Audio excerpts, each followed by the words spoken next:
Hi friends, welcome to ABC మస్తీ.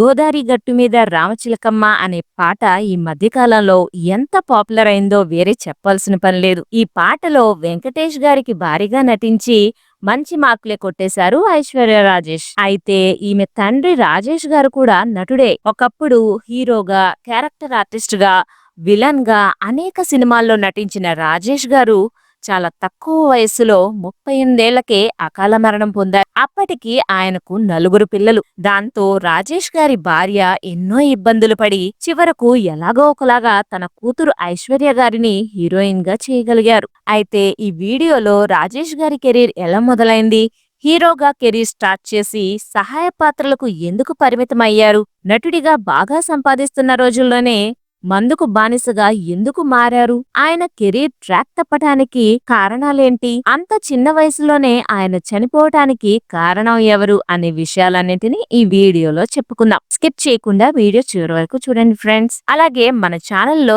చాలా మంది సినీ ప్రముఖుల గురించిన వీడియోలు వస్తూనే ఉంటాయి. మిస్ కాకుండా చూడాలంటే తప్పకుండా మన ఛానల్ ని సబ్స్క్రైబ్ చేసుకోండి. అలాగే బెల్ ఐకాన్ కూడా యాక్టివ్ చేసి పెట్టుకోండి. ముందుగా రాజేష్ గారి కుటుంబ నేపథ్యం గురించి తెలుసుకుందాం. రాజేష్ గారి గురించి తెలుసుకోవాలంటే ముందుగా మొదటి తరం హీరో, నిర్మాత, గాయకుడు అయినటువంటి అమర్నాథ్ గారి గురించి తెలుసుకోవాలి. సినిమా ప్రపంచం ఎవరిని ఎప్పుడు అందలం ఎక్కిస్తుందో, ఎవరిని ఎప్పుడు అధపాతాళానికి తొక్కేస్తుందో ఎవ్వరికి తెలియదు. సినిమా లోకం కొంతమందికి తరతరాలు కూర్చుని తిన్నా కరగని ఆస్తినిస్తే మరికొందరికి తన పిల్లలకు కూడా తిండి పెట్టలేని పరిస్థితికి తీసుకొస్తుంది. అమర్నాథ్ గారి పరిస్థితి కూడా చివరకు అదే అయింది. ఎన్టీఆర్, ఏఎన్ఆర్లు హీరోలుగా పరిచయం అవుతున్న సమయంలోనే అమర్నాథ్ గారు కూడా హీరోగా వెండి తెరకు పరిచయం అయ్యారు. అమర సందేశం, చండీరాణి, పిచ్చి పుల్లయ్య, వదినగారి గాజులు ఇలా 30కి పైగా సినిమాల్లో హీరోగా కీలక పాత్రధారిగా నటించారు. ఆ తరువాత సహాయ పాత్రల్లో కూడా మెప్పించారు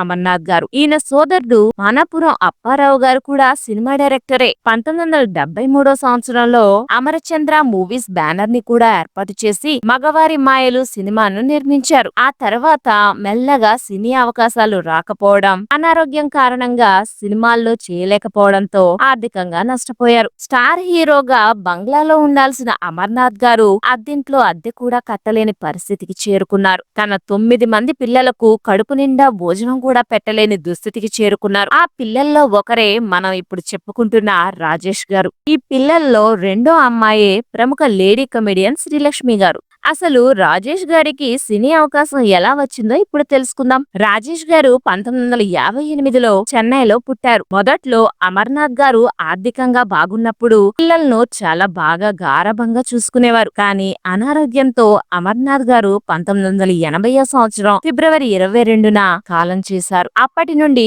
ఆ ఇంటిని ఆర్థిక సమస్యలు మరింతగా చుట్టుముట్టాయి. అమర్నాథ్ గారి మీద అభిమానంతో ఓ కలెక్టర్ అమర్నాథ్ గారు చనిపోయాక వారి ఇంటికొచ్చారు. మీ కుటుంబంలో ఎవరైనా డిగ్రీ చదువుకున్న వారుంటే చెప్పండి, ఉద్యోగం ఇస్తాం అన్నారట. అప్పటికి ఎవ్వరూ డిగ్రీ పూర్తి చేయలేదు. రాజేష్ గారి తల్లిగారు మనకు తెలిసిందల్లా నటించడమే, మనం బ్రతకడానికి ఇదొక్కటే మార్గం అని చెప్పగా అప్పుడు రెండో సంతానమైన శ్రీలక్ష్మి గారు సినిమా అవకాశాల కోసం ప్రయత్నాలు చేశారు. సినిమాల్లో నటిస్తూ వస్తున్న సంపాదనలో కొంత మొత్తాన్ని ఇంటికి పంపేవారు శ్రీలక్ష్మి. తండ్రిని మించిన అందగాడైన తన తమ్ముడు రాజేష్ కూడా అక్క ప్రోత్సాహంతోనే సినిమా ప్రయత్నాలు మొదలుపెట్టారు. కొంతకాలానికి రాజేష్ గారికి 1983లో జంధ్యాల గారి సినిమా అయిన నెలవంకలో హీరో ఛాన్స్ దొరికింది. ఆ సినిమా బానే ఆడటంతో రాజేష్ గారికి మంచి పేరొచ్చింది. ఆ తర్వాత ఎస్ఏ చంద్రశేఖర్ గారి డైరెక్షన్ లో వచ్చిన పల్లెటూరి మొనగాడు సినిమాలో కూడా నటించారాయన. ఆ సినిమా కూడా బానే ఆడింది. ఆ తర్వాత మళ్ళీ జంధ్యాల గారే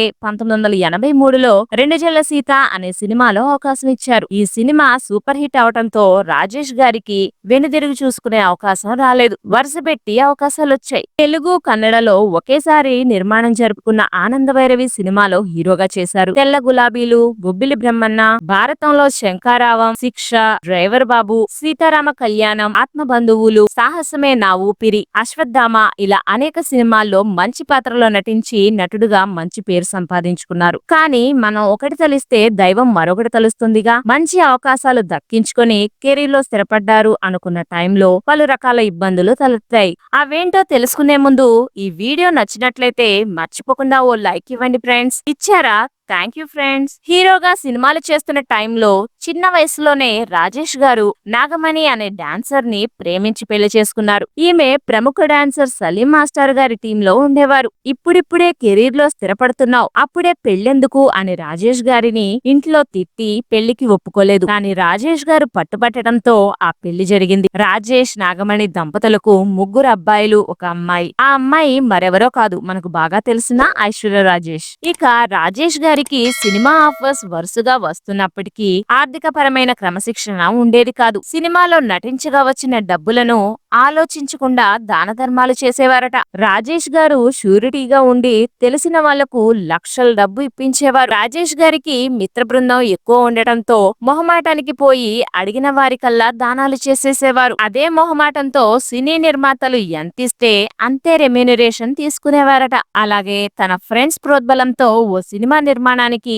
ఎంత డబ్బు అడిగితే అంతా ఇచ్చారంట రాజేష్ గారు. కానీ తీరా సినిమా పూర్తయ్యాక ఆ ఫ్రెండ్స్ మోసం చేయటంతో ఉన్న డబ్బంతా పోగొట్టుకుని డిప్రెషన్ కి గురయ్యారు. ఆ డిప్రెషన్ లోనే తాగుడికి బానిసగా మారారు. అప్పటికి ఆయనకు సినిమా అవకాశాలు తగ్గకుండా వస్తూనే ఉన్నాయి. కానీ భవిష్యత్తు గురించి ఆలోచించకుండా పోయిన దాని గురించి ఆలోచిస్తూనే వచ్చిన షూటింగ్లకు వెళ్లకుండా మందు తాగుతూ ఉండేవారు. దాంతో మెల్లగా అవకాశాలు దూరమయ్యాయి. అలాగే తాగి తాగి తన ఆరోగ్యం మొత్తం నాశనం చేసుకున్నారు. అప్పటికే జాండీస్ అటాక్ అయింది ఓసారి, మరోసారి మళ్లీ తిరగబెట్టింది. దాంతో ఆయన భార్య పిల్లల్ని పెంచటానికి ఎల్ఐసి ఏజెంట్ గా పనిచేసేవారు. ఆమె ఆర్థిక భారంతో మానసికంగా మరియు శారీరకంగా కృంగిపోయినప్పటికీ తన భర్తను బ్రతికించుకోవటం కోసం ఖరీదైన వైద్యం చేయించారు. కానీ చివరకు లివర్ చెడిపోవడంతో 1996లో కన్నుమూశారు రాజేష్ గారు. తండ్రి చనిపోయిన సమయానికి ఐశ్వర్య రాజేష్ వయస్సు కేవలం 8 సంవత్సరాలు మాత్రమే.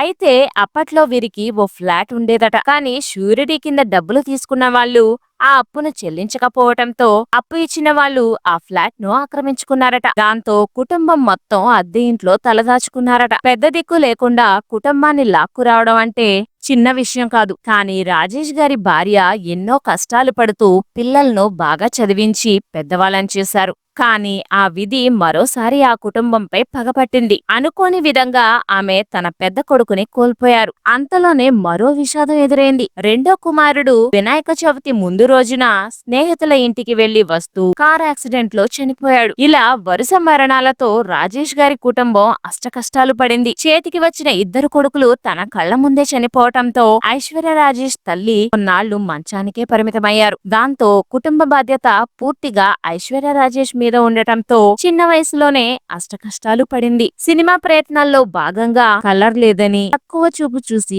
అవకాశాలు ఇవ్వకుండా అనేక విధాలుగా అవమానాలు ఎదుర్కొన్నారు. వాటన్నింటినీ దాటుకుని చివరకు హీరోయిన్ గా సెటిల్ అయ్యారు. రాజేష్ గారి 3వ అబ్బాయి చెన్నైలో ఉద్యోగం చేస్తున్నారు ప్రస్తుతం. అయితే ఐశ్వర్య రాజేష్ గారి తల్లిగారు చేతికందొచ్చిన 2 కుమారులు చనిపోయినా మిగతా పిల్లల కోసం ఆత్మస్థైర్యాన్ని కూడగట్టుకుని పిల్లలను పెంచిన నాగమణి గారి ధైర్యాన్ని మెచ్చుకోక తప్పదు. ఇది ఫ్రెండ్స్ రాజేష్ గారికి సంబంధించిన వివరాలు. ఈ వీడియో గురించి మీ అభిప్రాయాలు కింద కామెంట్ బాక్స్ లో రాయండి. మా వీడియో నచ్చినట్లయితే మర్చిపోకుండా లైక్ చేయండి. అలాగే మరింత మంది ప్రముఖుల గురించి తెలుసుకోవడానికి మా ఛానల్ ని సబ్స్క్రైబ్ చేసి పక్కనే ఉన్న బెల్ ఐకాన్ ను కూడా ప్రెస్ చేయండి friends. Thanks for watching friends.